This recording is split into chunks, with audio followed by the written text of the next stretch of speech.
ঈশ্বর প্রদত্ত রেখা, মানে ভগবান যাদেরকে ভালোবাসে তাদেরকে এই রেখাটা দিয়ে থাকে, ঈশ্বর প্রদত্ত রেখা। মানে এরা সিক্স সেন্স খুব হাই কাজ করে, কোনো কিছু যদি মনে করে সেটাই ঘটে।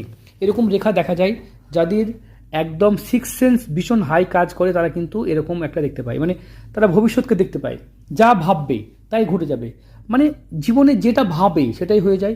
এই ধরনের মানুষরা জ্যোতিষ পেশা, গুপ্তবিদ্যা উপরে ভীষণ পারদর্শী হয়। মানে জ্যোতিষ শিক্ষা, আমার কাছে যারা জ্যোতিষ শিখতে আসেন, আমি প্রায় 18টা বছর জ্যোতিষ শেখাচ্ছি, বহু ছেলেকে শিখিয়েছি, হাজারে হাজারে ছেলেকে শিখিয়েছি।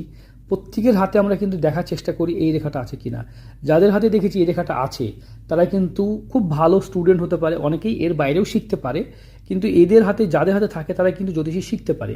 বাদবাকিগুলো প্রায় পালিয়ে যায়, বুঝতে পেরেছেন? মানে শিখতে এসে আর হয়তো 5টা ক্লাস করলো তারপরে আর এলোই না, এরকম হয়, মানে তারা ইন্টারেস্টই থাকে না। কিন্তু যাদের হাতে এই রেখাটা দেখেছি তারা কিন্তু বেশ শেষ পর্যন্ত ধরে থাকে।